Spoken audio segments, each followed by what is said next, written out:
লাআল্লাকুম তাত্তাকুন। আল্লাহ রাব্বুল আলামিন বলছেন কুতিবা আলাইকুমুস সিয়াম, তোমাদের প্রতি সিয়ামকে ফরজ করা হয়েছে। সিয়াম মানে রোজাকে ফরজ করা হয়েছে রমাদান মাসে। কামা কুতিবা আলাল্লাযিনা মিন ক্বাবলিকুম, ঠিক যেভাবে তোমাদের পূর্ববর্তীদের উপরেও সাওম বা রোজাকে ফরজ করা হয়েছিল।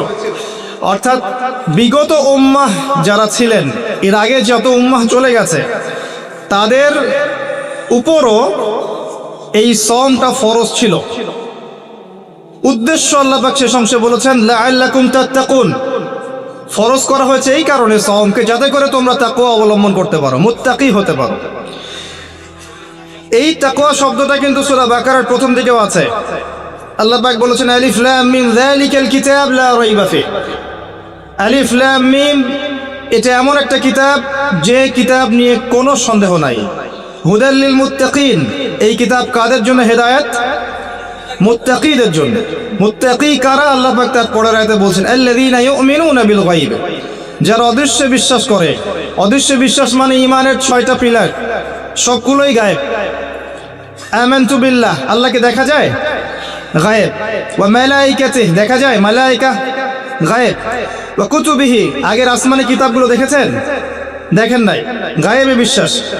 ওয়া রুসুলিহি, নবী রাসূলদেরকে দেখেছেন? অদৃশ্য বিশ্বাস। ওয়াল ইয়াউমিল আখির, পরকালের জীবনকে দেখেছেন? অদৃশ্য বিশ্বাস। ওয়াল কদরি খায়রিহি ওয়া শাররিহি, তাকদীর বা ভাগ্যের ভালো মন্দ, এটা কি দেখা যায়? তাহলে ঈমানের এই যে 6টা পিলার, সব কি অদৃশ্য নয়?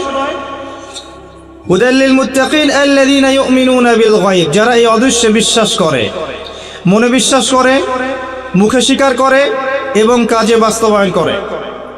আল্লাযীনা ইউমিনুনা বিল গায়বি ওয়া ইউকিমুনাস সালাহ ওয়া মিম্মা রাযাকনাহুম ইউনফিকুন।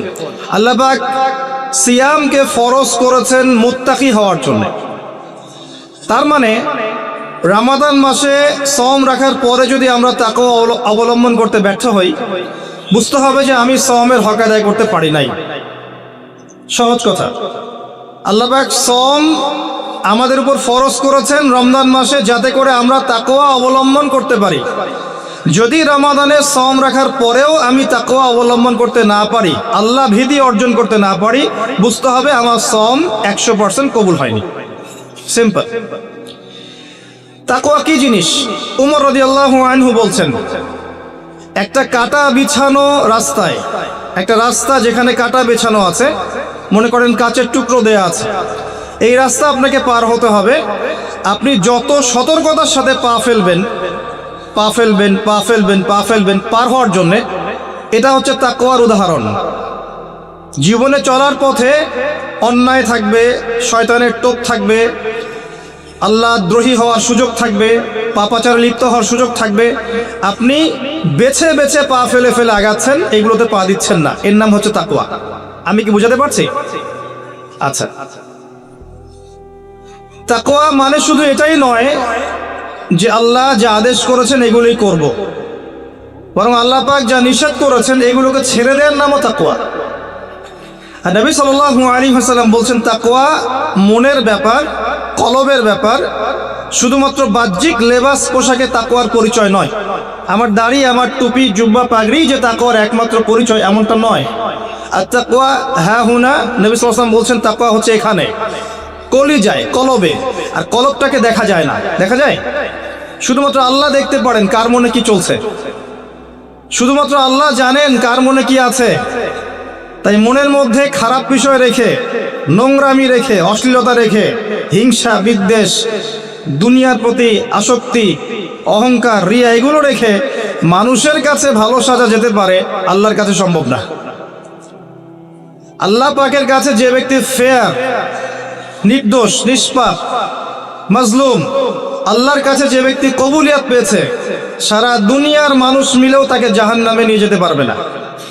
পারবে?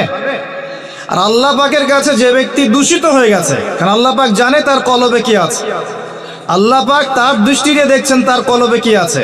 আল্লাহ যদি তাকে রিকগনাইজ করেন যে এর কলবে দোষ আছে, ত্রুটি আছে, হিংসা আছে, পরশ্রীকাতরতা আছে, রিয়া অহংকার আছে, অশ্লীলতা আছে, শিরক আছে, কুফর আছে, আল্লাহ পাক তাকে জাহান্নামে পাঠাবেন ইনশাআল্লাহ তাআলা। তো তাকওয়া মনের ব্যাপার, তাকওয়া বাইরের লেবাস পোশাকের বিষয় নয়। আল্লাহ পাক সিয়ামকে উদ্দেশ্য করে বলছেন, রোজা আমি ফরজ করেছি যাতে তোমরা মুত্তাকি হতে পারো। এবার এখান থেকে আমাদের শিক্ষা কি? আমরা সওম রাখি, দেখা যায় মাশাআল্লাহ আমরা সাহরি করি, আমরা ইফতার করি, মাঝখানে না খেয়ে থাকি, স্ত্রী সহবাস করি না। কিন্তু রোজা রেখেও আমাদের অনেক ব্যক্তি আছেন যারা সুদ খান, রোজা রেখে অনেক ব্যক্তি আছেন যারা ঘুষ নেন। আমাকে বলতে দেন, আমি ভুলে যাব, মানে আপনারা ঠিক বলতে থাকলে আমি ভুলে যাব। রোজা রেখে অনেক ব্যক্তি আছে যারা জেনা করছে, রোজা রেখেছে বয়ফ্রেন্ড গার্লফ্রেন্ডের সাথে ফ্রি মিক্সিং এ আছে, রোজা রেখেছে দেখবেন মাপে কম দিচ্ছে, মাপে ওজনে কম দিচ্ছে, রোজা রেখেছে কিন্তু দুর্নীতি করছে, রোজা রেখেছে অন্যের সম্পদ আত্মসাৎ করছে, রোজা রেখেও ব্যবসায়িক পণ্য মজুত করে বাজারে সিন্ডিকেট সৃষ্টি করছে, পণ্যের দাম ইচ্ছাকৃতভাবে বাড়িয়ে দিচ্ছে, মানুষ অসহায়ের মতো নিত্য প্রয়োজনীয় দ্রব্যের জন্য কি হাহাকার টানা করছে। রোজা রেখে যদি মানুষ এই কাজগুলো করে, আবার দেখা যায় রোজা রেখেও মানুষ নামাজ পড়ছে না। অনেকেই রোজা রেখেছে, শুধু তারাবির নামাজ পড়ে 5 ওয়াক্ত নামাজ জামাতে পড়ছে না, রোজা রেখেও যাকাত দিচ্ছে না, রোজা রেখেছে মিথ্যা কথা বলছে, রোজা রেখেছে মানুষের গীবত করছে, রোজা রেখে ঝগড়া বিবাদ করছে।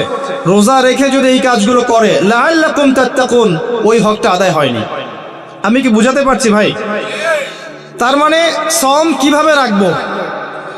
উত্তর, আল্লাহ পাকের নবী মুহাম্মদ সাল্লাল্লাহু আলাইহি ওয়াসাল্লাম যেভাবে রেখেছেন আমি সেভাবে রাখবো। নবী করিম সাল্লাল্লাহু আলাইহি ওয়াসাল্লাম সওম রেখে খাওয়া এবং পানাহার যেমন ত্যাগ করতেন, স্ত্রী সহবাস ত্যাগ করতেন, তিনি 5 ওয়াক্ত সালাত আদায় করতেন, বেশি বেশি সওম রেখে দান খয়রাত করতেন, সওম রেখে বেশি থেকে বেশি কোরআন তেলাওয়াত করতেন, সওম রেখে ইফতার করাতেন, সওম রেখে নবী সাল্লাল্লাহু আলাইহি ওয়াসাল্লাম যুদ্ধও করেছেন। আমার কথা কি বুঝতে পারছেন? সওম রেখে নবী সাল্লাল্লাহু আলাইহি ওয়াসাল্লাম দ্বীনের প্রচার করেছেন, পরিবারের খোঁজ নিয়েছেন, মানুষকে খাইয়েছেন, তাবলীগ করেছেন। সওম রেখে তিনি যাবতীয় ভালো কাজগুলো করেছেন। আমাদেরকেও রোজা রেখে ভালো কাজগুলো করতে হবে, এটা 1 নাম্বার। একই সাথে সওম রেখে নবী সাল্লাল্লাহু আলাইহি ওয়াসাল্লাম কখনো অন্যায় কোনো কাজে লিপ্ত হননি। হয়েছেন? তার সাহাবীরা হয়েছেন? অতএব আমরাও সওম রেখে, রোজা রেখে হারাম খাওয়া, সুদ খাওয়া, আপনার ঘুষ খাওয়া, জেনা করা, দুর্নীতি করা, মিথ্যা বলা, গীবত করা, অন্যের সমালোচনা করা, অন্যের দোষ ত্রুটি খুঁজে খুঁজে বের করা, চগলখুরি করা, এ ধরনের কাজে লিপ্ত হব না। আল্লাহ পাক আমাদেরকে তৌফিক দান করুন। আমি কয়েকটা কাজ বলি, এটা বলে আমি মূল পয়েন্টের দিকে যাচ্ছি, কোরআনময় রমাদানের দিকে ইনশাআল্লাহ তাআলা। সওম রেখে আপনারা প্রথমত বেশি খাবেন না, 1 নম্বর কথা। সওম রেখে আপনারা বেশি খাবেন না, সেহরিতে খুব বেশি আয়োজন করতে যায়েন না, যতটুকুতে আপনার চলে যায় অতটুকু করেন। রান্নাঘরে বেশি সময় নষ্ট করেন না, বাজারে বেশি সময় নষ্ট করেন না। 2টা 3টা তরকারি দিয়ে আপনার খাওয়া হয়ে যেতে পারে, একটা দিয়েও হয়ে যায়, 10টা আইটেম করার দরকার নাই আপনার। আপনি দুনিয়াবি কাজগুলোকে কমিয়ে ফেলেন রমজান মাসে, দুনিয়াবি কাজগুলোকে কমিয়ে ফেলেন, পরকালের কাজগুলোকে বাড়ান। আল্লাহ তৌফিক দান করুন। সেহরিতে এমন করে খাবেন না যেটা আপনার জীবনের শেষ খাওয়া, এইভাবে খাবেন না। সাহরি করেন যতটুকু প্রয়োজন। ইফতারেও এত বেশি আয়োজন করবেন না যে আপনার সারাদিনের সওম রাখার যে আধ্যাত্মিকত্ব, নূর, এটা নষ্ট হয়ে যায়। ইফতারে আপনি অনেক বেশি আয়োজন করেন, মাগরিবের সালাত, তারাবির নামাজ আপনি এনথুজিয়াজমের সাথে আদায় করতে পারবেন না, আপনি প্রফুল্লতার সাথে আদায় করতে পারবেন না, অলস হয়ে যাবেন, ঘুমিয়ে পড়বেন, ক্লান্ত হয়ে যাবেন। ইফতারে খুব বেশি খেতে নেই। আমি কিছু প্র্যাকটিক্যাল কথা বলছি, আমল করতে পারলে ইনশাল্লাহ কল্যাণ হবে। আমি নিজে চেষ্টা করি, আপনাদেরকেও বলছি, আল্লাহ পাক তৌফিক দান করুন। এরপরে সওম রেখে আপনি বেশি বেশি ফরজের পাশাপাশি নফল নামাজ পড়ার চেষ্টা করেন। ফরজ তো পড়বেনই, 5 ওয়াক্ত সালাত জামাতে অবশ্যই পড়বেন। যারা 5 ওয়াক্ত নামাজ জামাতে পড়ি না, রমজান মাসটা সুবর্ণ সুযোগ, 5 ওয়াক্ত সালাত জামাতে পড়বেন, পারা যাবে ইনশাআল্লাহ। এর পাশাপাশি দৈনিক 12 রাকাত সুন্নত পড়বেন। দৈনিক 12 রাকাত যে ব্যক্তি সুন্নাহ আদায় করে তার জন্য জান্নাতে একটা করে ঘর নির্মাণ করা হয়। দৈনিক একটা করে ঘর পেতে পারেন জান্নাতে যদি দৈনিক 12 রাকাত নফল বা সুন্নাহ আদায় করেন। এটা কি 12 রাকাত? ফজরের আগের 2, জোহরের আগে 4, পরে 2, 6 আর 2 8, মাগরিবের পরে 2 10, এশার পরে 2 12। এই 12 রাকাত নফল বা সুন্নাহ যে আদায় করে প্রত্যেক দিন, তার জন্য জান্নাতে একটা করে ঘর নির্মাণ করা হয়। সুবহানাল্লাহ। রমজান মাসে এটা ছাড়বেন না ইনশাআল্লাহ, আল্লাহ পাক তৌফিক দান করুন। এবং 5 ওয়াক্ত সালাত তো অবশ্যই জামাতে পড়বেন, আল্লাহ পাক তৌফিক দান করুন, আমিন। বিশেষভাবে ফজর এবং এশা এবং আসর এগুলো যেন জামাত না ছোটে। যদি কারো ছুটেও যায় আপনি একা পড়ে নেবেন। যদি ঘুমিয়ে থাকেন ঘুম থেকে উঠলেই পড়ে নেবেন। যদি ভুলে যান স্মরণ হলেই পড়ে নেবেন। যদি আপনি মুসাফির হন কসর করে নেবেন। নামাজ ছাড়া যাবে না। এমন একটা জায়গা আপনি আছেন যেখানে আপনার কোনো কাপড়ই নাই, মনে করেন আপনার কোনো পবিত্র কাপড়ই নাই, এমন একটা জায়গায় আপনি আছেন, কোনো কাপড় নাই, অজুর পানিও নাই, আপনার তায়াম্মুমের মাটিও নাই, আপনি কি করবেন? নামাজ পড়বেন না? কি করবেন? নামাজ আছে আপনার উপর ফরজ। আপনাকে এমন জায়গায় রাখা হয়েছে আপনি অজুও করতে পারছেন না, তায়াম্মুমও করতে পারছেন না, কোনো সুযোগ নাই, এবং আপনার কাপড়ও নাপাক হয়ে গেছে, আপনি কি করবেন? নামাজ ছেড়ে দিবেন? নামাজ ছেড়ে দিবেন? ছাড়বেন না। নামাজের কোনো মাফ নাই, নামাজের কোনো মাফ নাই। আর নামাজ বলতে আমি বর্তমান সময়ের চলমান 3G 4G নামাজকে বোঝাচ্ছি না। আমি মেনশন করতে যাচ্ছি নবী সাল্লাল্লাহু আলাইহি ওয়াসাল্লাম যেভাবে নামাজ পড়তেন সেই নামাজের কথা। তিনি ধীর স্থিরভাবে নামাজ পড়তেন। তিনি কি আমাদের মতো 4G স্পিডে নামাজ পড়তেন? রুকু করলে সেজদা পাওয়া যায় না। অনেক মসজিদে দেখবেন তারাবি হবে রমজান মাসে, এত দ্রুত যে আসলে মুসল্লি বুঝতে পারে না কি তেলাওয়াত করা হচ্ছে। শেষের আয়াতটাকে লম্বা টান দিয়ে ছাড়া হয়, ওইটা খালি বুঝতে পারে এখন রুকু হবে, এইটুকু বুঝতে পারে। এরকম নয়। আপনি হারাম শরীফে দেখবেন, কাবা ঘরে দেখবেন, মসজিদ নববীতে দেখবেন, অন্যান্য যত মসজিদগুলো আছে আরব কন্টিনেন্টে, এখানে দেখবেন ধীর স্থিরভাবে তারাবির সালাত হয়, সুন্দর কেরাত হয়, লম্বা কেরাত, লম্বা রুকু, লম্বা সেজদা, এবং প্রশান্তির সাথে মানুষ সালাত আদায় করে। আমি এই সালাতকে বোঝাচ্ছি। রমাদান মাসে সালাতটাকে প্রশান্তির সাথে আদায় করেন, তাড়াহুড়া করবেন না। কারণ ওয়ামা খালাকতুল জিন্না ওয়াল ইনসা ইল্লা লিয়াবুদুন, আমি জিন আর মানুষকে শুধু আমার ইবাদত করার জন্যই সৃষ্টি করেছি, অন্য কোনো কারণে আল্লাহ পাক সৃষ্টি করেন নাই। এর জন্যই তো পৃথিবীতে এসেছি নামাজ পড়তে। তো নামাজে এত তাড়াহুড়া কেন? দুনিয়ার সমস্ত কাজ ধীর স্থিরভাবে করি, মসজিদে আসলে কখন বের হব তার আগে আমরা প্রতিযোগিতা সৃষ্টি করি। এটা কি ঠিক হচ্ছে ভাই? এটা ঠিক হচ্ছে? নামাজ স্থিরভাবে পড়েন, ধীর স্থিরভাবে পড়েন, আল্লাহ পাক তৌফিক দান করুন। আসেন, রমাদানে আমি একটা কথা বলি, জাকাত, যাদের জাকাত আছে, নিসাব পরিমাণ সম্পত্তি হয়েছে, রমজানে জাকাত দিয়ে দিবেন। জাকাত নিয়ে টালবাহানা করবেন না, আল্লাহর ওয়াস্তে জাকাত দিয়ে দেন। জাকাত হচ্ছে আপনার সম্পদে গরিবের হক। অন্যের হক নষ্ট করলে এই শাস্তি আল্লাহ পাক এমনভাবে দিবেন, ওই সম্পদটাকে আল্লাহ পাক গলাবেন, গলিয়ে কপালে, গালে, পিঠে লাগিয়ে দিবেন, এবং একটা সাপের আকৃতি দিবেন, এই সাপ গলায় ঝুলে থাকবে এবং কপালে ঠোকর দিবে। বলেন নাউযুবিল্লাহ। জাকাত দিয়ে দেন। জাকাত ইসলামিক অর্থনীতির মূল ভিত্তি। জাকাত না থাকলে ইসলামিক ইকোনমিক টিকবে না।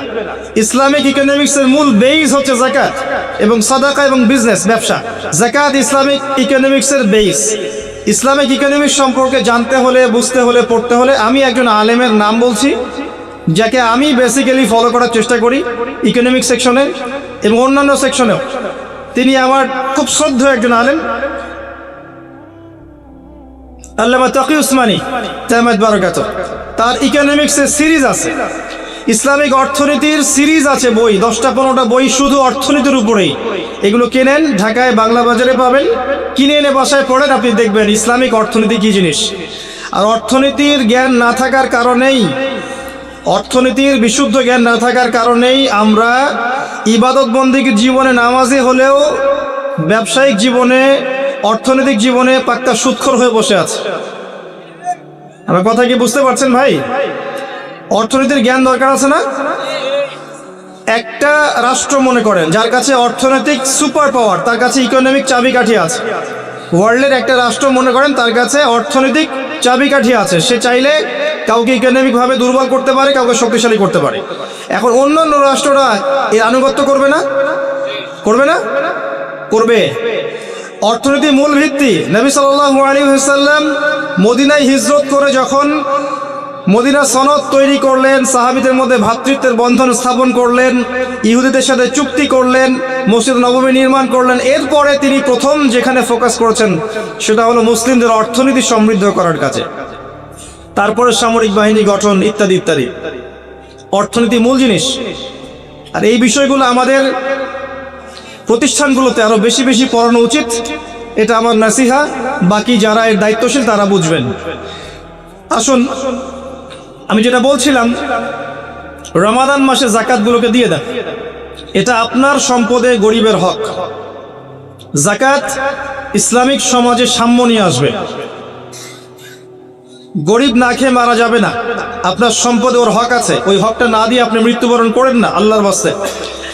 এই পর্যন্ত যে যাকাতগুলো দেন নাই সেটাও হিসেব করা উচিত যে আপনি কত টাকা যাকাত দেন নাই, এবং আল্লাহ পাকের কাছে ইস্তেগফার করা উচিত যে আল্লাহ, আমার 20 বছর আগ থেকে যাকাত ফরজ হয়েছে, আমি যাকাত এখনো দেইনি, আল্লাহ আমাকে মাফ করো। যদি সম্ভব হয় টাকাগুলো দিয়ে দিয়েন। আল্লাহ পাক তৌফিক দান করুন, দোয়া করি আমি। রমজান মাসে বেশি থেকে বেশি তাসবিহ তাহলিল করবেন, বেশি বেশি, সময় নষ্ট করবেন না। হয়তো ফেসবুকে কমেন্ট করতে গিয়ে, পোস্ট দিতে গিয়ে অহেতুক সময় নষ্ট করবেন। এগুলোর কোনো ফায়দা নাই, এগুলোর খুব একটা ফায়দা নাই। বাস্তবিক মাঠে ময়দানে যারা কাজ করে এদের মধ্যে ফায়দা আছে। মুসলিমরা মাঠে কাজ করবে, মাঠে। এখন যারা মাঠে কাজ করছে তারা ফেসবুক এত শোডাউন করে না, এত আইওয়াশ করে না। আমার নাসিহা, রুট লেভেল থেকে কাজ করেন, মসজিদে কাজ করেন, তালিমে কাজ করেন, খুতবায় কাজ করেন, মসজিদ ভিত্তিক কাজ করেন, মাদ্রাসা করেন, মহিলা মাদ্রাসা করেন, তালিমের বৈঠক চালু করেন, মহিলাদের তালিম চালু করেন, মক্তব চালু করেন, রুট লেভেল থেকে কাজ করেন, দিনের বিজয় হবে ইনশাআল্লাহ। যাই হোক, এগুলো নিয়ে আজকে এত বেশি কথা বলবো না, আমরা মূল পয়েন্টে আসি।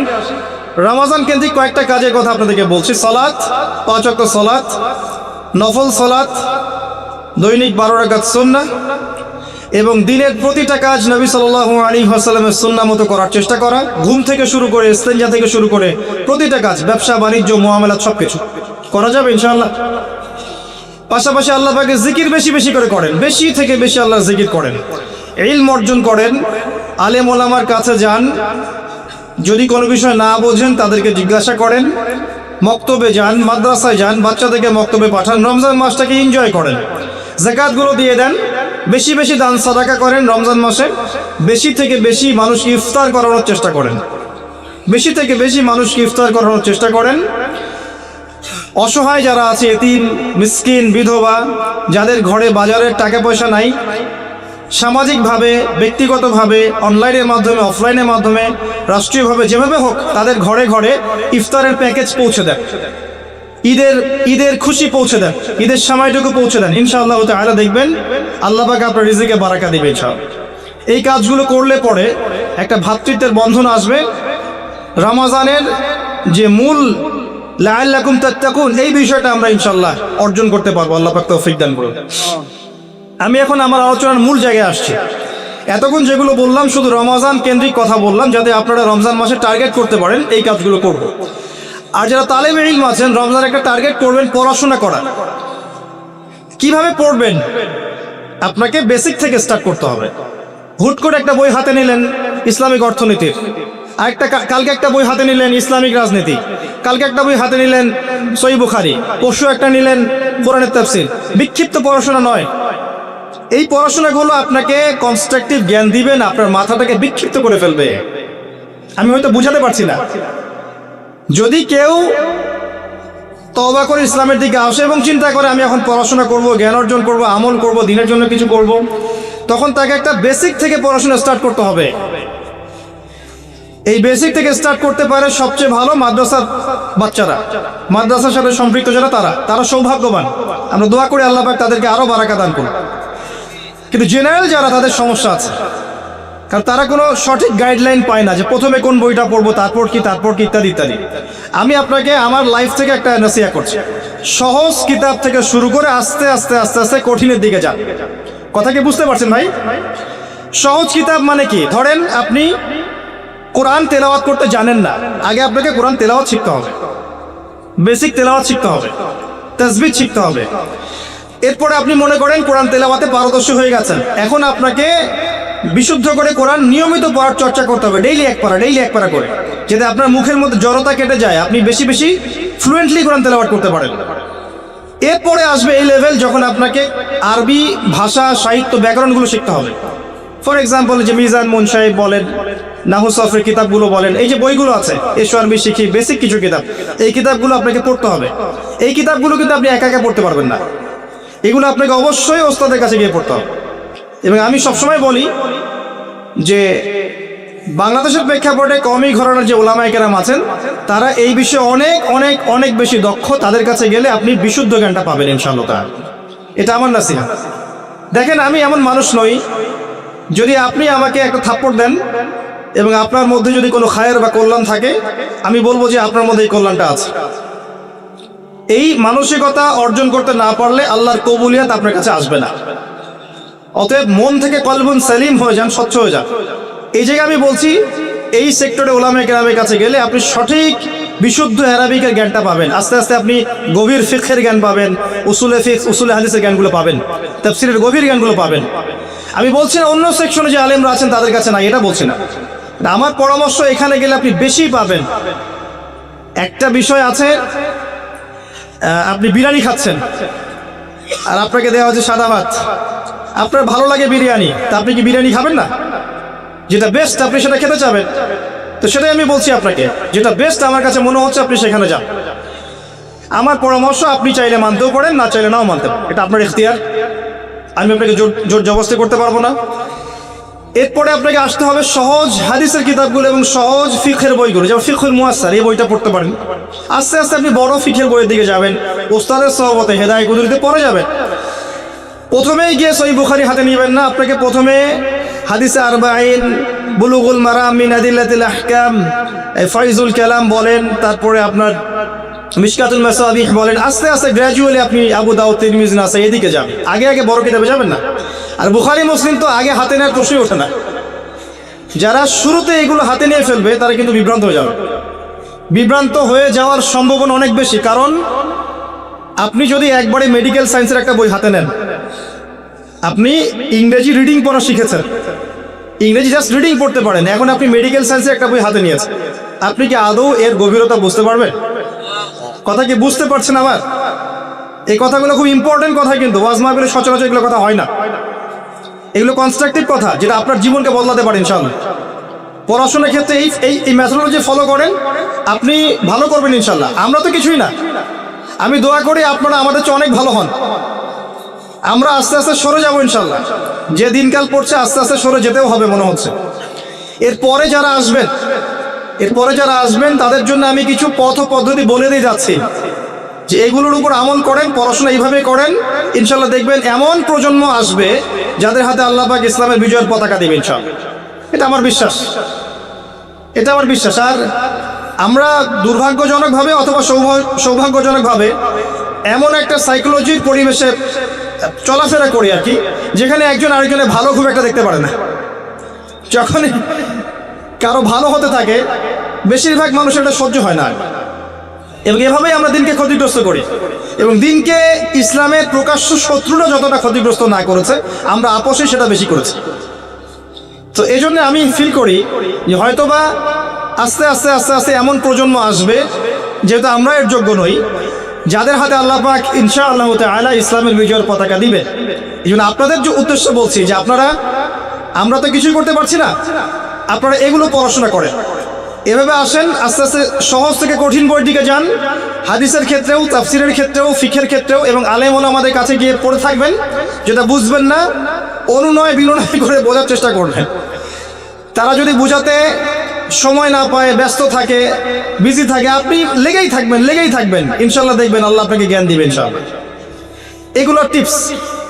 এরপরে আরো বলবো, শুধু এই ইসলামিক সাবজেক্টগুলো পড়লেই সবকিছু হবে না, এই কথাটা বোঝার চেষ্টা করে। শুধু ইসলামিক সাবজেক্টগুলো পড়লেই সব হবে না, এর সাথে আপনাকে এই চলমান বিশ্বের জন্য উপযোগী অনেক সাবজেক্ট পড়তে হবে। ফর এক্সাম্পল, আপনার ইংরেজির জ্ঞান লাগবে, এটা লাগবে। আপনার ইতিহাসের জ্ঞান লাগবে, অর্থনীতির জ্ঞানটা আপনার লাগবে, ইসলামের ইতিহাসের জ্ঞান লাগবে, নবী সাল্লাল্লাহু আলাইহি ওয়াসাল্লামের সিরাতের জ্ঞান লাগবে, সাহাবীদের জীবনের জ্ঞান লাগবে, ফিকহের জ্ঞান লাগবে, আপনার তাফসীরের জ্ঞান লাগবে, উসুলে হাদিসের জ্ঞান লাগবে, উসুলে তাফসীরের জ্ঞান লাগবে, উসুলে ফিকহের জ্ঞান লাগবে। এর পাশাপাশি আমি বলবো জিও পলিটিক্স, ভূ রাজনৈতিক প্রেক্ষাপটের জ্ঞান লাগবে, পলিটিক্যাল সায়েন্সের জ্ঞান লাগবে। সবগুলো জ্ঞান যখন একসাথে হবে, আর এগুলো একদিনে হবে না, আস্তে আস্তে আস্তে আস্তে হবে ইনশাআল্লাহ। এই ট্র্যাকে চলতে চলতে মৃত্যু হয়ে গেলে হয়ে যাক, মৃত্যু হয়ে গেলে হয়ে যাক। আপনার 10 বছর, 20 বছর, 30 বছর সময় লাগছে, লাগুক না, সমস্যা কি? সারাটা জীবন লাগিয়ে দেন। এই সাবজেক্টগুলো একসাথে যখন আপনি পড়বেন বা আস্তে আস্তে আপনি যখন এই সবগুলো বিষয়ের জ্ঞান অর্জন করতে পারবেন, তখন কি আপনি ফিল করবেন যে আপনি যা দেখছেন সবাই তা দেখতে পাচ্ছে না, আপনি যা শুনছেন সবাই সেটা শুনতে পাচ্ছে না, আপনি যে উপলব্ধি করছেন সবাই সেটা উপলব্ধি করতে পারছে না, এবং আপনি আল্লাহর নূর দিয়ে দেখছেন। এই জায়গায় একটা কথা, শুধুমাত্র এই সাবজেক্টগুলো পড়লেইও সব হবে না। আরও একটা বিষয় দরকার, সেটা হলো মনের মধ্যে কোনো হিংসা রাখা যাবে না, মনটা ফ্রেশ পবিত্র রাখতে হবে। হিংসা, বিদ্বেষ, রিয়া, অহংকার, গীবত, তহমত এগুলোর ঊর্ধ্বে থাকতে হবে। আপনাকে এগুলোর ঊর্ধ্বে থাকতে হবে। আপনাকে মানুষ গালি দেখ, বিতর্কিত করুক, ভালো বলুক, মন্দ বলুক, হাবি যাবি যা ইচ্ছা বলুক, এটা আপনার জন্য খায়ের এবং কল্যাণকর। কিভাবে?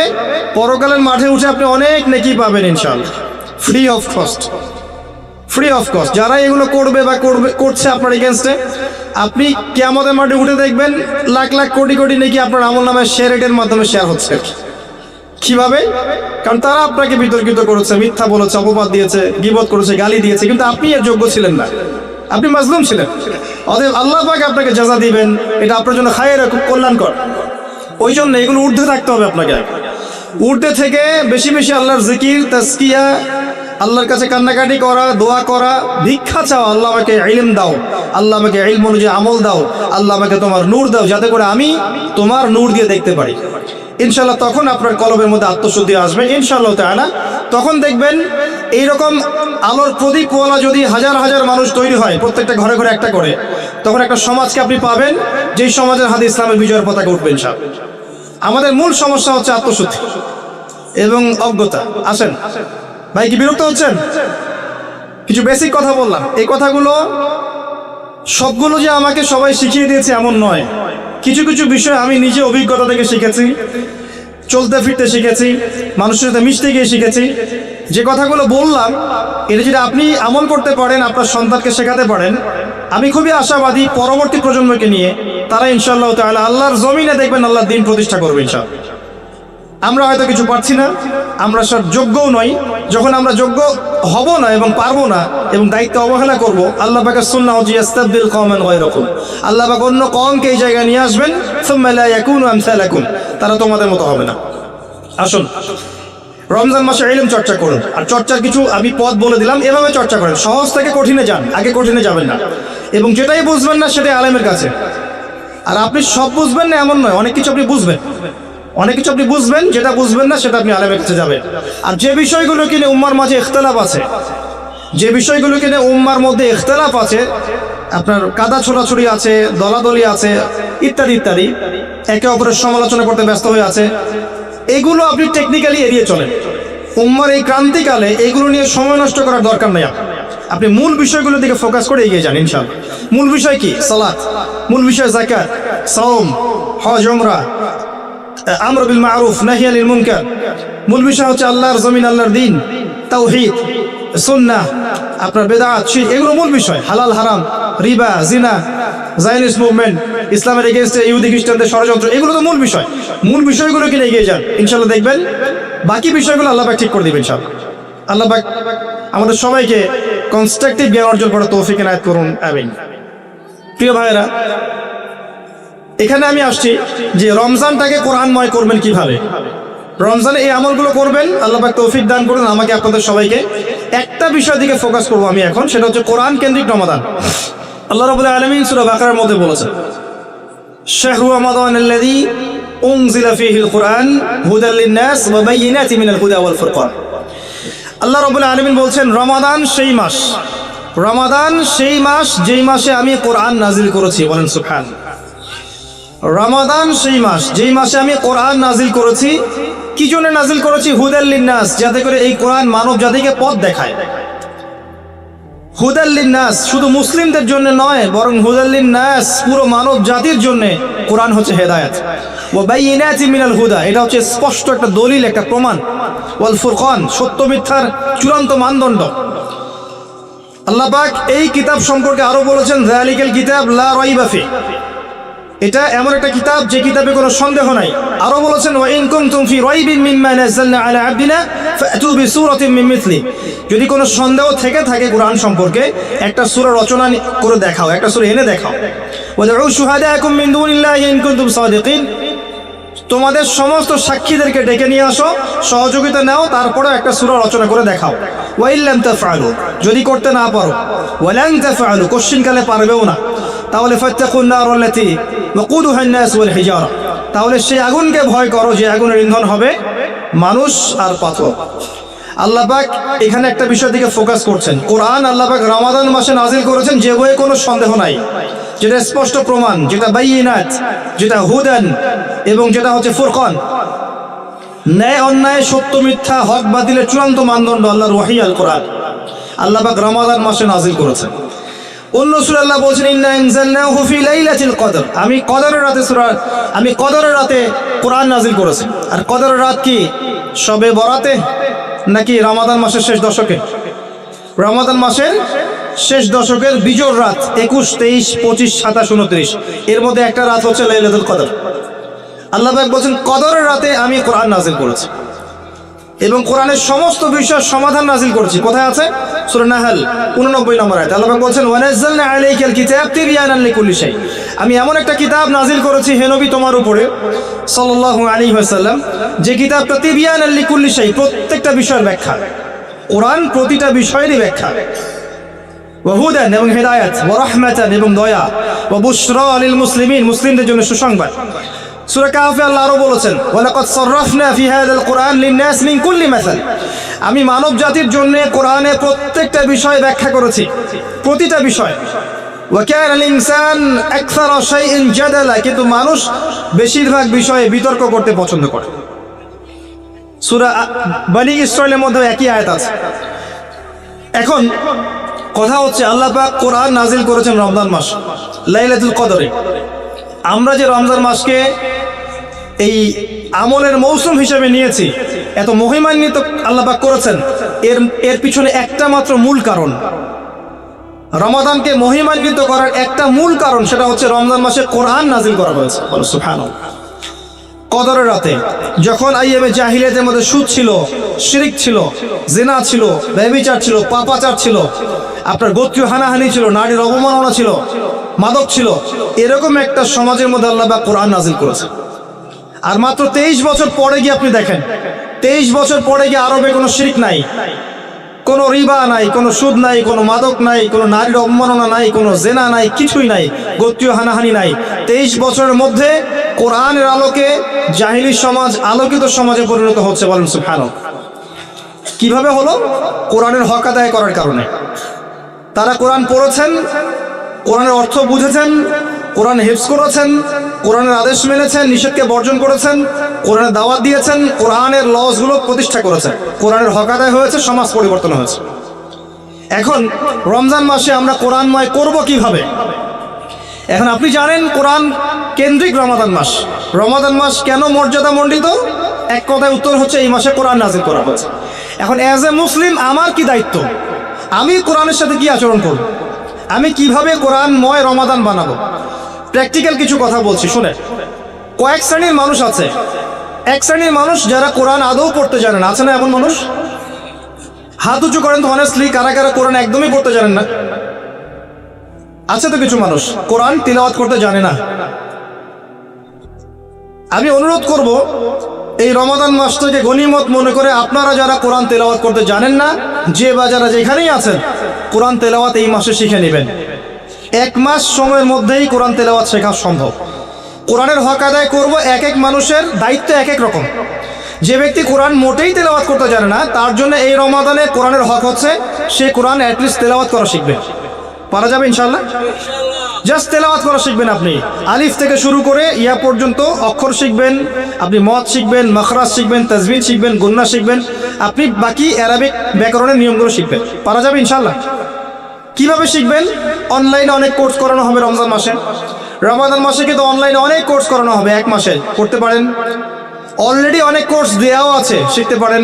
অথবা আপনি সবচেয়ে ভালো হয় স্থানীয় আলেমের কাছে যাবেন, দৈনিক 30 দিন 30 রমাদান 1 ঘন্টা করে সময় দিবেন, ইনশাল্লাহ আপনি শিখতে পারবেন।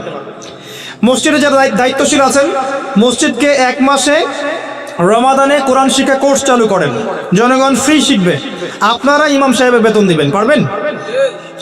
আপনারা কমিটিতে যারা আছেন তারা ইমাম সাহেবের বেতন দিবেন, ভালো অঙ্কের হাদিয়া দিবেন, এবং তিনি এলাকার সমস্ত মানুষকে ফ্রি বিনামূল্যে কোরআন শিক্ষা দিবেন। করা যাবে ইনশাআল্লাহ।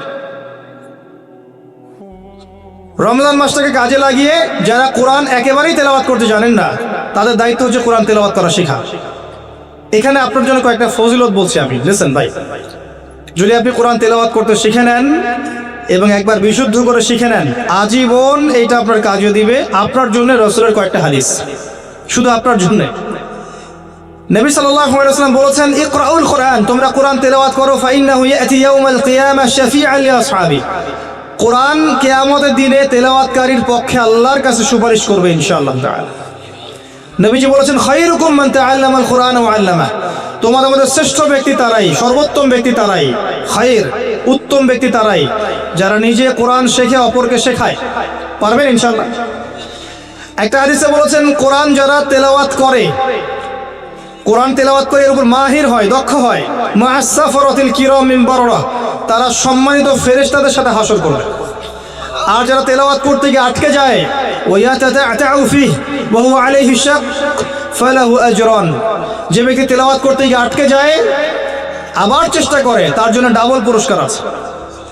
আপনি তেলাওয়াত করা শেখেন, সূরা ফাতিহা তেলাওয়াত করবেন, এটা কোরআনের সবচেয়ে মর্যাদামণ্ডিত আয়াত। আয়াতুল কুরসি তেলাওয়াত করবেন, এটা কোরআনের অন্যতম একটা মর্যাদামণ্ডিত আয়াত। এবং আয়াতুল কুরসি প্রত্যেক ফরজ নামাজের পরে পড়বেন, মৃত্যু ছাড়া জান্নাতে যাওয়ার কোনো বাধা নাই। সুবহানাল্লাহ। আপনি সূরা মুলক পড়বেন, সূরা মুলক আপনাকে কবরের আযাব থেকে বাঁচাবে ইনশাআল্লাহ। আপনি সূরা কাহাফ পড়বেন, প্রথম 10 আয়াত শেষ 10 আয়াত, আপনাকে আল্লাহ পাক দাজ্জালের ফিতনা থেকে বাঁচাবে ইনশাআল্লাহ। আপনি সূরা ইয়াসিন পড়বেন, আর রহমান পড়বেন, আপনি সূরা ওয়াকিয়া পড়বেন, আপনাকে আল্লাহ পাক দারিদ্রতা থেকে বাঁচাবে ইনশাআল্লাহ। আপনি সূরা ফালাক নাস ইখলাস পড়বেন, সকালে সন্ধ্যায় 3 বার করে, দৃশ্য অদৃশ্যের সমস্ত খারাপি থেকে আল্লাহ আপনাকে বাঁচাবে ইনশাআল্লাহ। আপনি আরো পড়বেন সূরা বাকারার শেষে 3 আয়াত, রাতের বেলা পড়বেন, সারা রাত নফল নামাজের নেকি পাবেন ইনশাআল্লাহ। সারা রাত ইবাদতের যে নেকি হয়, সূরা বাকারার শেষের আয়াতগুলো পড়ে ঘুমালে সেই নেকি হয়। ঘুমানোর আগে আপনি সূরা কাফিরুন পড়বেন, আপনাকে আল্লাহ পাক শিরকের পথ থেকে বাঁচাবে ইনশাআল্লাহ। কত ফজিলত বলে শেষ করব, ফজিলতের শেষ নাই। একটা অক্ষর পড়বেন 10টা নেকি পাবেন। লা আকুলু আলিফ লাম মিম হরফ, আলিফ লাম মিম হরফুন। আল্লাহ রাসূল বলেন, আমি বলছি না যে আলিফ লাম মিম মিলে একটা হরফ, বরং আমি বলছি আলিফুন হরফ ওয়া লামুন হরফুন ওয়া মিমুন হরফ। আলিফ একটা হরফ, লাম একটা হরফ, মিম একটা হরফ। কোরআনে লক্ষ লক্ষ হরফ আছে, একবার খতম দিলে আপনি কোটি কোটি নেকি পাবেন ইনশাআল্লাহ তাআলা। একটা বার কোরআন তেলাওয়াত বিশুদ্ধ করে শিখে না, আপনাকে শয়তান 3টা ওয়াসওয়াসা দিবে। 3টা, কয়টা? 1 নাম্বার, শয়তান আপনাকে বোঝাবে যে আপনি অনেক জানেন, আপনার জানার দরকার নাই। 2 নাম্বার, শয়তান বোঝাবে যে আপনি পারবেন না, আপনার দ্বারা হবে না। আর 3 নাম্বার, শয়তান বোঝাবে যে আপনার অনেক সময় পড়ে আছে, পরে শিখে নিয়ে। এই 3টা ধোকায় পড়বেন না। এই রমজান মাসে কোরআন তেলাওয়াত বিশুদ্ধ করে শিখে নেন, আল্লাহ পাক তৌফিক দান করুন। রাজি আছেন ভাই? এই মাসে কোরআন তেলাওয়াত শিখবেন, ইমাম সাহেবের কাছে যাবেন, মুয়াজ্জিনের কাছে যাবেন, অনলাইনে কোর্স করেন, অফলাইনে করেন, বাকি এলাকা ভিত্তিক যদি কোনো কোর্স থাকে সেটা করেন। 1 মাসে রমাদানে কোরআন শেখা সম্ভব, আল্লাহ পাক তৌফিক দান করুন, আমিন। এবং নিয়মিত তেলাওয়াত করবেন, প্রত্যেকদিন 1 পারা করে। পারবেন? প্রত্যেকদিন 1 পারা। এবার আসেন দ্বিতীয় শ্রেণীর মানুষ, যারা কোরআন মাশাআল্লাহ তেলাওয়াত করতে পারে, যারা কোরআন তেলাওয়াত করতে পারে কিন্তু সন্দেহ আছে যে আমার 100% বিশুদ্ধ হচ্ছে কি হচ্ছে না। দেখেন ভাই, 100% বিশুদ্ধ কেউই করতে পারে না। 100% বিশুদ্ধ আমরা আসলে পারি না কেউ করতে। এটা দাবি করা ঠিক হবে না যে আমি 100% বিশুদ্ধ করে কোরআন তেলাওয়াত করতে পারি, এটা দাবি করা ঠিক না। সবারই কিছু না কিছু ভুল হয়, কিছু না কিছু ভুল হতেই পারে। কিন্তু যারা ফ্লুয়েন্টলি কোরআন পড়তে পারেন তাদের জন্য রমজান মাসের চ্যালেঞ্জ হচ্ছে আপনাকে প্রত্যেক দিন কমপক্ষে 1 পারা করে পড়তে হবে। পারবেন? পারা যাবে ইনশাআল্লাহ। প্রত্যেক রমজানে 1 পারা করে কোরআন তেলাওয়াত করবেন ইনশাআল্লাহ তাআলা। আল্লাহ পাক তৌফিক দান করুন, দোয়া করি আমি। এরপরে আরো উচ্চ লেভেলে আসেন যারা কোরআনের হাফেজ, তাদের কি হক, তারা রমজানে কি করবে? রমাদান মাসে তারা কোরআনটাকে পুরোটাকে আবার ঝালাই করার চেষ্টা করবে। যারা হিফজ করেছে রমজান মাসে আবার এটাকে রিগেইন করবে, রিকল করবে, রিভাইজ করবে, করে করে আবার মুখস্থটাকে, ইয়াদদাশটাকে আবার শক্ত করার চেষ্টা করবে। আল্লাহ পাক তৌফিক দান করবে। এর সবচেয়ে ভালো অপশন হচ্ছে তারাবির নামাজ পড়ানো। যারা তারাবির নামাজ পড়ায় তারা সৌভাগ্যবান, তারা রমজানে কোরআনটাকে হিফজ করার একটা চর্চার সুযোগ পেয়ে যায়। এবং আমি রিকোয়েস্ট করবো তারাবির নামাজে এমন ব্যক্তিকে ইমামতির দায়িত্ব দিবেন যার তেলাওয়াতটা সুমধুর, যার তেলাওয়াত শুনলে নামাজে মনোযোগ বৃদ্ধি পায়, এমন ব্যক্তিকে দিবেন। আর রমজান মাসে আল্লাহর ওয়াস্তে ইমাম, খতিব, মুয়াজ্জিনদের বেতন বাড়াবেন। সবকিছু বাড়ে, তাদের বেতন বাড়ে না, এটা ঠিক নয়। সবকিছুর দাম বাড়ে, সবকিছুর মান বাড়ে, ইমাম, খতিব, মুয়াজ্জিন তাদের বেতন বাড়বে না, এটা ঠিক নয়। আপনি তাদের পরিবারের দায়িত্ব নিয়ে নেবেন রমজান মাসে। তারা শুধু খুতবা দিবে, দিনের চর্চা করবে, তারাবি পড়াবে, নামাজ পড়াবে, তারা দিনের পথে কাজ করবে। তাদের ফ্যামিলির দায়িত্ব কে নিবে? আমরা না নিলে কে নিবে? তাদেরকে ভালো অঙ্কের বেতনের ব্যবস্থা করবে যাতে ওদের কোনো টেনশন না থাকে। আল্লাহ পাক, আমি এটা খুব কষ্ট পাই তাদের জন্য। অনেক মসজিদে আমরা গিয়েছি, দেখেছি ইমাম সাহেবের বেতন 5,000 টাকা, মুয়াজ্জিন সাহেবের বেতন 5,000 টাকা। 5,000 টাকা দিয়ে সংসার চলে এখন? 10,000 টাকা দিয়ে সংসার চলে আদৌ এখন? আপনার সয়াবিনের দাম কত, চালের দাম কত, ডালের দাম কত? মাজলুম, তারা কিছু বলতেও পারে না। ওই যে কমিটির কাছে বন্দী হয়ে থাকে, কমিটির কাছে বন্দী। আর দেখবেন অনেক মসজিদের কমিটির মেম্বারই নামাজ পড়ে না, আছে না?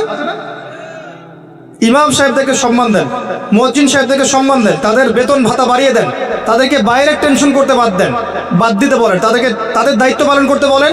আপনি তাদের ভালো হাদিয়া এবং ভালো পরিবারের অন্ন বস্ত্রের ব্যবস্থার চেষ্টা করেন, ইনশাআল্লাহ তারা দেখবেন আপনার রিজিকেও বরকত হবে ইনশাআল্লাহ। আসুন, যারা হাফেজে কোরআন তারা রমজান মাসে কোরআনটাকে হিফজ করবে। এরপরে কি করবে?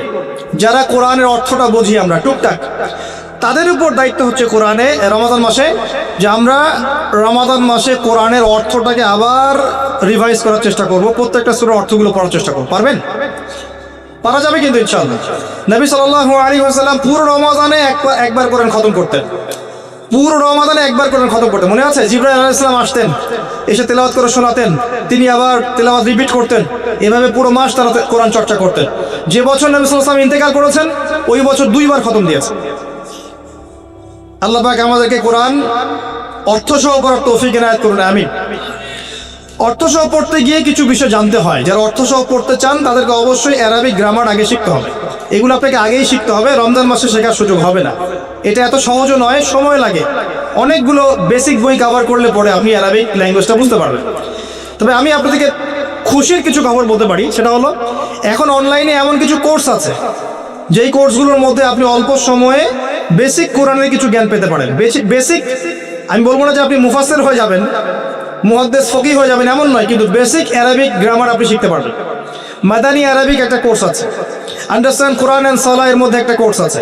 এই কোর্সগুলো অনলাইনে ঘাটাঘাটি করেন, দেখবেন আপনি 6 মাস 1 বছরের মধ্যে মোটামুটিভাবে কোরআনের 50-60% অর্থ বুঝে ফেলবেন ইনশাআল্লাহ।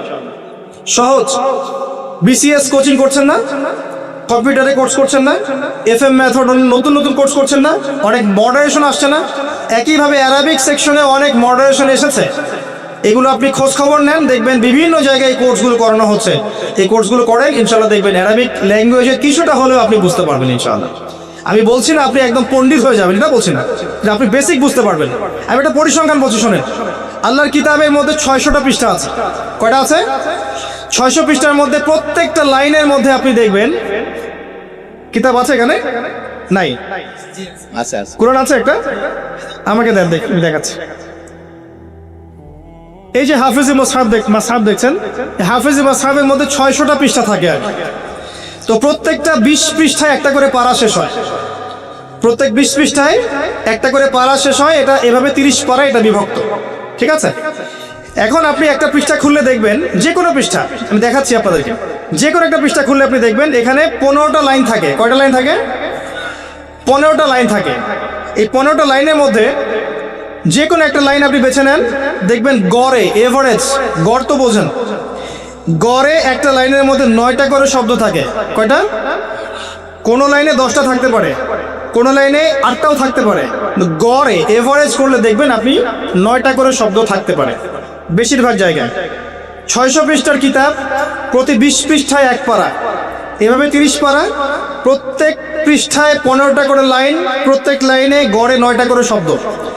এই হিসাবে একটা পৃষ্ঠায় কতগুলো শব্দ হয়? 135টার বেশি এরকম শব্দ থাকে। এখন আপনি এই শব্দ সংখ্যাকে পৃষ্ঠা সংখ্যা দিয়ে গুণ করলে আপনি দেখবেন আল কোরআনুল কারীমের মধ্যে প্রায় ৭৭,৮০০টা শব্দ আছে। কয়টা?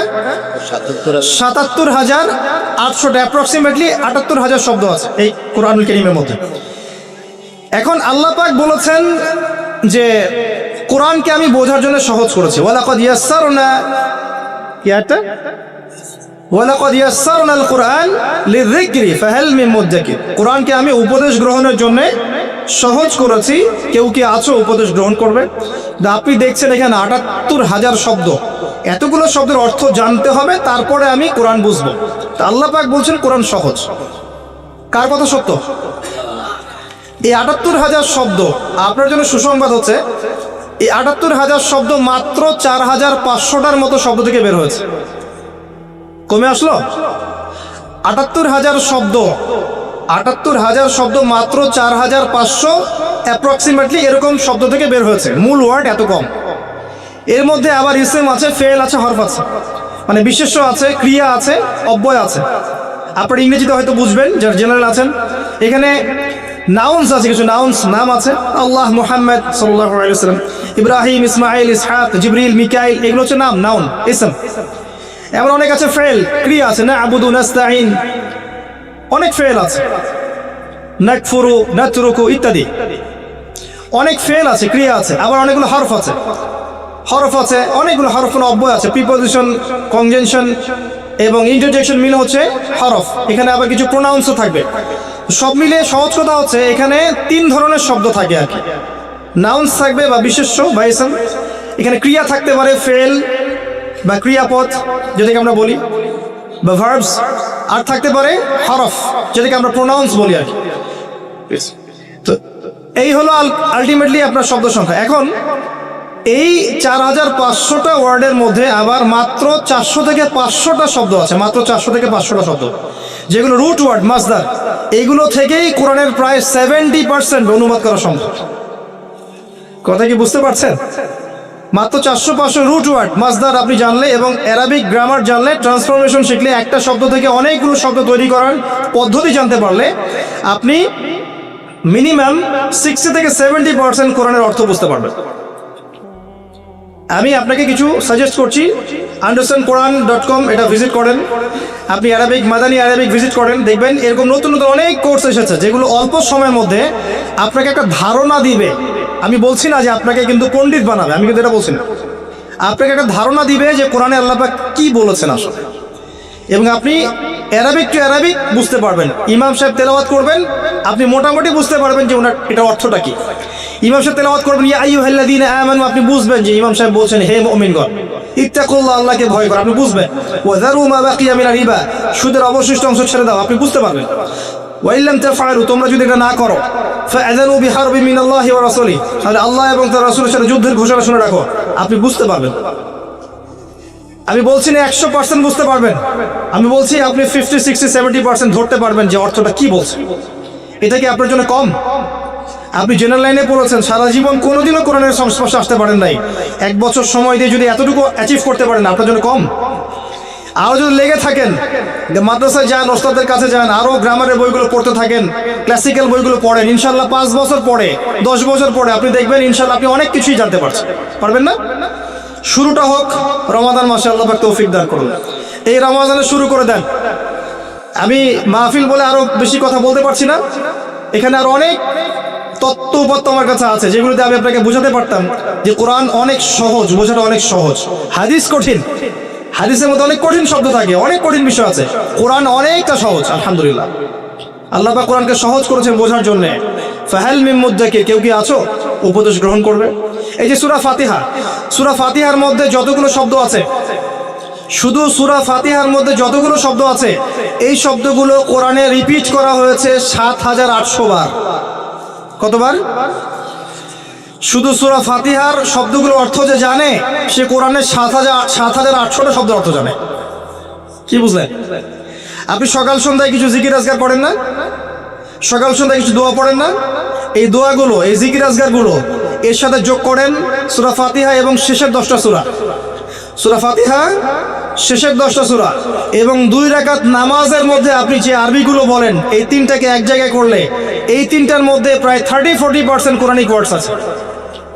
তিনটা উৎস, সকাল সন্ধ্যায় যে জিকিরগুলো করেন সেগুলো, সূরা ফাতিহা এবং শেষের 10-15টা সূরা, এবং আপনার 2 রাকাত নামাজে আপনি যে আরবিগুলো পড়েন বা বলেন এগুলোকে এক জায়গায় করেন, এর আরবি শব্দগুলো এক জায়গায় করেন।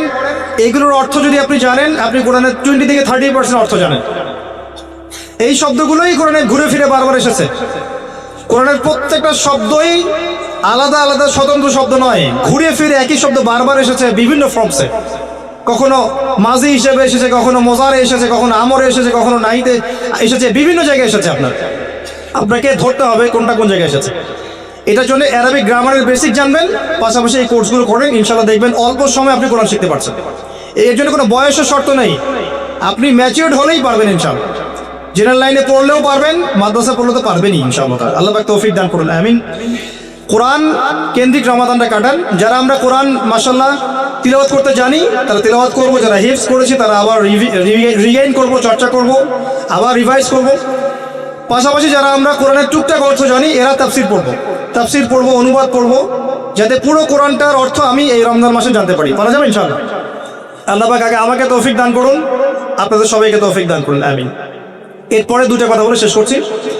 এরপরে যারা আমরা কোরআনের অর্থ জানি, মাশাআল্লাহ আমরা টুকটাক কোরআন কেন্দ্রিক কথাবার্তা বলতে পারি, হাদিস টুকটাক জানি, কিছু ফিকের জ্ঞান অর্জন করেছি, কিছু আকীদার জ্ঞান অর্জন করেছি, যারা তালেবে ইলম আছি আমরা বা যারা আলেম আছি, সবার ক্ষেত্রে, জনগণ আলেম সবার জন্য প্রযোজ্য, আমরা কোরআনের আদেশ আর নিষেধগুলোকে মানব ইনশাআল্লাহ। পারা যাবে? রমাদান মাসে আমরা নিয়াত করবো কোরআনের সমস্ত আদেশ আমি মানার চেষ্টা করব, কোরআনের যত নিষেধ আমি ছেড়ে দেবো। পারা যাবে ইনশাআল্লাহ? আদেশ মানে কি? 5 ওয়াক্ত নামাজ আদেশ না? আদেশ মানে যাকাত, আদেশ মানে তাওহীদ, আদেশ মানে সুন্নাহ, আদেশ মানে আল্লাহর আনুগত্য করা, রাসূলের আনুগত্য করা, সত্য কথা বলা, পিতামাতার খেদমত করা, প্রতিবেশীর খেদমত করা, এগুলো আদেশ নয় কি? যত আদেশ আছে এই আদেশগুলো আমরা মানার চেষ্টা করবো, আল্লাহ পাক তৌফিক দান করুন, আমিন। একই সাথে যত নিষেধ আছে এগুলোকে ছেড়ে দিব। সুদ নিব না, রমজান মাসে আমরা সুদ খাবো না। শুধু রমজান মাসে না, এই মাসে খাবো না, সারা বছরও খাবো না ইনশাআল্লাহ। রমজান মাসে ঘুষ ছেড়ে দিব, সারা বছর নিব না। রমজান মাসে দুর্নীতি করবো না, সারা বছর করবো না। রমজান মাসে কারো গীবত করবো না, সারা বছর করবো না। রমজান মাসে আমি পরশ্রী কাতর হবো না, হিংসা বিদ্বেষ পোষণ করবো না, সারা বছর করবো না। রমজান মাসে আমি কারো প্রতি জুলুম করবো না, ঠকাবো না, মাপে কম দিব না, সারা বছর করবো না। সমস্ত নিষেধ বর্জন করতে হবে। পারবেন? আল্লাহ পাক সবাইকে তৌফিক দান করুন, আমিন। রমজান মাসে আমরা কোরআনের আদেশ এবং নিষেধগুলোকে মানার চেষ্টা করবো, আল্লাহ পাক তৌফিক দান করুন। সবচেয়ে শেষ একটা নসিহত, সেটা হচ্ছে রমাদান মাসকে কোরআনময় করার জন্যে কোরআনের দাওয়াত মানুষের দুয়ারে দুয়ারে পৌঁছাতে হবে। এই কাজটা সবাই করতে পারবে না, তবে যারা এর দায়িত্বশীল তারা এই কাজটাকে করবে।